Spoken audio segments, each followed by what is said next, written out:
जय श्री हरि विष्णु। ओम नमः शिवाय। हर हर महादेव। प्रिय दोस्तों, मैं मितु शुक्ला एसपीएम ब्लॉग में आप सभी का स्वागत करती हूँ।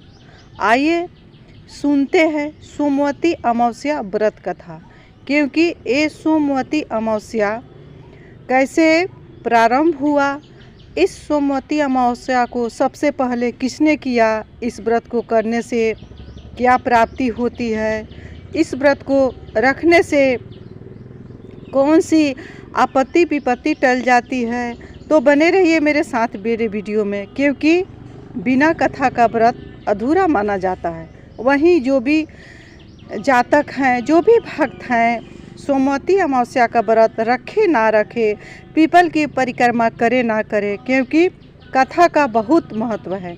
कथा सुन लिया जाता है तो भारी से भारी पितृदोष भी समाप्त हो जाती है। वहीं जो माताएं बहनें इस कथा को सुनती है, उसका सौभाग्य भी अखंड होता है। तो बने रहिए मेरे साथ मेरे वीडियो में। प्लीज़ मेरी वीडियो अच्छी लगती है तो वीडियो को लाइक करेंगे, चैनल को सब्सक्राइब करेंगे, बेल आइकन को प्रेस करेंगे, जिससे मेरी वीडियो का न्यू नोटिफिकेशन सबसे पहले आप सभी के पास पहुँचे। तो पूर्व काल की बात है, एक ब्राह्मण परिवार था। ब्राह्मण के परिवार में पति और पत्नी और ब्राह्मण को एक पुत्री थी। ब्राह्मण बहुत निर्धन था। निर्धनता के कारण किसी दिन भोजन मिलता था और किसी दिन नहीं मिलता था। ब्राह्मण के घर का जो पुत्री थी सो बहुत संस्कारवान थी, बहुत सुंदर थी। धीरे धीरे पुत्री बड़ी हो रही थी। बड़ी होने के साथ साथ उसमें सदाचार, संस्कार और व्यवहार सारे कुछ धीरे धीरे प्राप्त हो रहा था।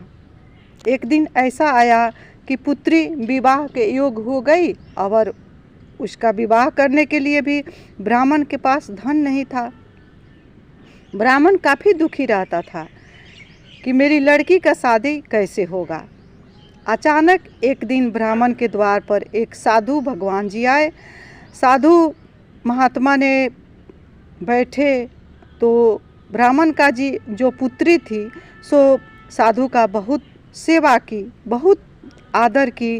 पानी के साथ साथ भोजन खिलाना पिलाना, पैर दबाना, इससे जो साधु भगवान थे सो बहुत प्रसन्न हो गए।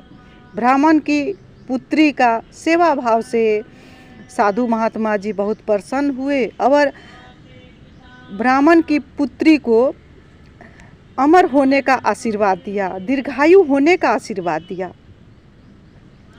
और आशीर्वाद देने के बाद साधु महात्मा जी बोले कि इस पुत्री के कुंडली में विवाह का योग है ही नहीं। अगर विवाह होती भी है तो ये विवाह के साथ वैधव्य को प्राप्त करेगी, क्योंकि इसके जीवन में पति का सुख है ही नहीं। अब तो जो ब्राह्मण का थे, ब्राह्मण माता पिता दोनों दंपति बहुत दुखी हुए और ब्राह्मण देवता के पैर पकड़ लिए साधु जी का और बोले कि हे साधु महात्मा जी, आप बताइए कि इस मेरी पुत्री का कुंडली में विवाह का योग नहीं है तो इसका निवारण कैसे होगा, मेरी पुत्री का शादी कैसे होगा, इसका वैधव्य वाला जो संकट है वो कैसे कटेगा, आप कोई उपाय बताइए, क्योंकि जहाँ समस्या है वहीं समाधान है। हे भगवान, आप कृपा करके बताइए कि मेरी बेटी का विवाह कैसे होगा। साधु महात्मा जी बोले कि हे वत्स, यहाँ नगरी से थोड़ी दूर पर एक सोना धोबिन का घर है। सोना धोबिन पतिपरायण है। सोना धोबिन पूर्व काल में सोमवती अमावस्या का व्रत की थी। इसी कारण वो पतिपरायण होने के साथ साथ उसका सतुत्व भी है। वो जो कुछ भी करेगी वो शुभ होगा, सुमंगल होगा। उनके घर पर जा कर के अपनी पुत्री से उनका घर का चौका बर्तन करवाओ। इस चौका बर्तन करने के कारण तुम्हारा जो पुत्री का वैधव्य वाला जो संकट है सो कट जाएगा और तुम्हारी पुत्री का सौभाग्य अखंड हो जाएगा। इस तरह सुनने के बाद ब्राह्मण दंपति ने अपनी पुत्री से बोला कि हे पुत्री, तुम कल से जा कर के सोना धोबी के घर में सुबह सुबह जाकर के उनका चौका बर्तन करना, छिप करके कोई देखे ना, इस तरह से तुम वहाँ जा कर के चौका बर्तन करना। ब्राह्मण दंपति का जो पुत्री थी सो तैयार हो गई। सुबह जा कर के सोना धोबिन के यहाँ चौका बर्तन करती थी और सास बहू के उठने के पहले वहाँ से चौका बर्तन करने के बाद वापस अपने घर में आ जाती थी। नित्य प्रतिदिन का यही काम था।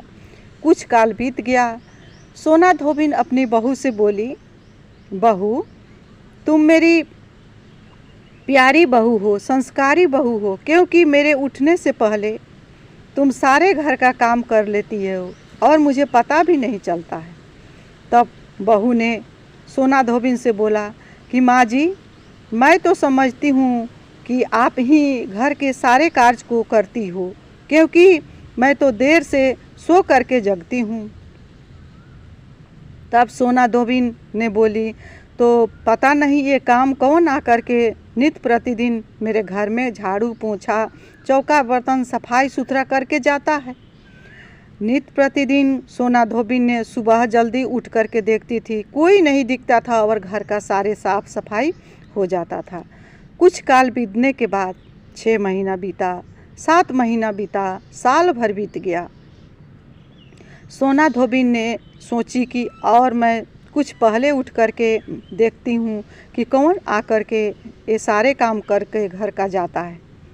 सोना धोबिन ने उस दिन बहुत सुबह जल्दी से जगी और जगने के बाद एक जगह खड़ा हो गई।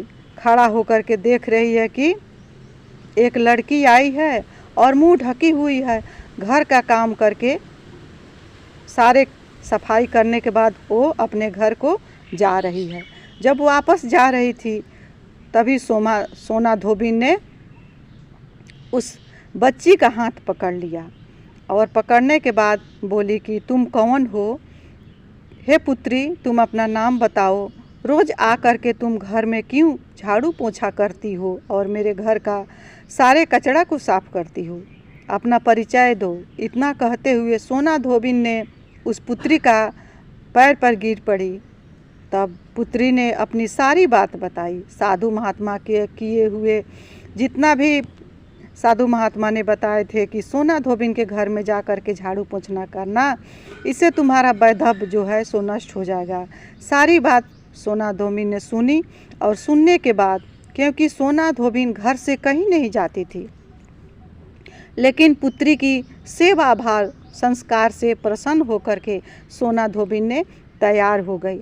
बोली कि जाओ पुत्री, तुम्हारा जब शादी का दिन रखाएगा, जब तुम्हारा पति आएगा मड़वा में, उससे पहले मैं वहाँ पहुँच करके तुम्हारा जो वैधव्य वाला कष्ट है उसको मैं दूर करूँगी। तुम्हारा सौभाग्य अखंड रहेगा। इधर सोना धोबिन का जो पति था सो बीमार चल रहा था। उसका शरीर कुछ नरम पड़ रहा था। सोना धोबिन ने अपनी बहू से बोली, बहू, मेरे आने तक मेरे पति को कुछ हो भी जाता है तो तुम इसका जो पार्थिव शरीर है उसका तुम विसर्जन मत करना, दाह संस्कार मत करवाना, मेरे आने का इंतज़ार करना। इतना कहते हुए सोना धोबिन ने घर से निकल पड़ी। वहाँ गई तो वहाँ बारात आ चुकी थी। ब्राह्मण का पुत्री का भांवर पड़ने के समय उसका पति ने गिर पड़ा मड़वा में। मड़वा में गिरने के साथ ही सोना धोबिन ने अपना सिंदूर मांग से निकाल करके और ब्राह्मणी की पुत्री को मांग में सिंदूर लगाई। उसके बाद अपना अनामिका अंगुली से थोड़ा सा रक्त निकाल करके ब्राह्मण पुत्री के पति के माथे में तिलक लगाई। जैसे माथे में तिलक लगाई, उसका ब्राह्मणी पुत्री का जो पति था सो उठ करके खड़ा हुआ, भांवर पड़ा, शादी हुआ। शादी के बाद जब सोना धोबिन चलने लगी तो ब्राह्मण के यहाँ से बहुत सारे पकवान, मिठाई, वस्त्र, आभूषण दे करके विदा किया सोना धोबिन को। सोना धोबिन ने ये सारे पकवान मिठाई को छोड़ते हुए, क्योंकि घर से चली थी सोना धोबिन, तो निराहार निराजर रह करके आई थी ब्राह्मण के घर। जैसे वहाँ पति का मृत्यु होती है, सोना धोबिन को पता चल जाता है कि अब मेरा पति का मौत हो चुका है। सोना धोबिन ने ये पकवान का त्याग किया और 108 ईंटा का टुकड़ा लिया और ईंटा का टुकड़ा लेकर के पीपल में परिक्रमा किया 108 बार और विष्णु भगवान से प्रार्थना की कि हे विष्णु भगवान, मेरे घर में जाने से पहले मेरे पति को जीवित करिए। इस तरह से प्रार्थना करने के बाद, क्योंकि उस दिन सोमवती अमावस्या का दिन था, जैसे सोना धोबिन अपने घर में आई तो उसका पति जीवित भी हो चुका था और उसका जो भी रोग कष्ट था सो ठीक हो चुका था। तो इस तरह से सोना धोबिन ने ईश्वर को धन्यवाद दिया और उसी दिन से ये सोमवती अमावस्या का व्रत लोग करना प्रारंभ कर दिया। पहले कोई नहीं जानता था सोमवती अमावस्या का व्रत को। ये व्रत त्रेता में, सतयुग में, द्वापर में होता था, लेकिन सोनी धोबिन जो थी वो इस व्रत को लाई है पृथ्वी पर कलयुग में, इसीलिए इस व्रत को किया जाता है। जिनको सौभाग्य अखंड चाहिए, जिनको पितृ को प्रसन्न करना है, अपने गोद को अखंड रखना है, उनको इस व्रत को अवश्य करना चाहिए। व्रत के बाद कथा को अवश्य सुनना चाहिए, क्योंकि ये व्रत जैसे सत्यनारायण भगवान का व्रत किया जाता है उसी तरह ये सोमवती अमावस्या का व्रत किया जाता है। कोई ज़रूरी नहीं है कि दिन भर इसमें उपवास करना है, भूखे रहना है।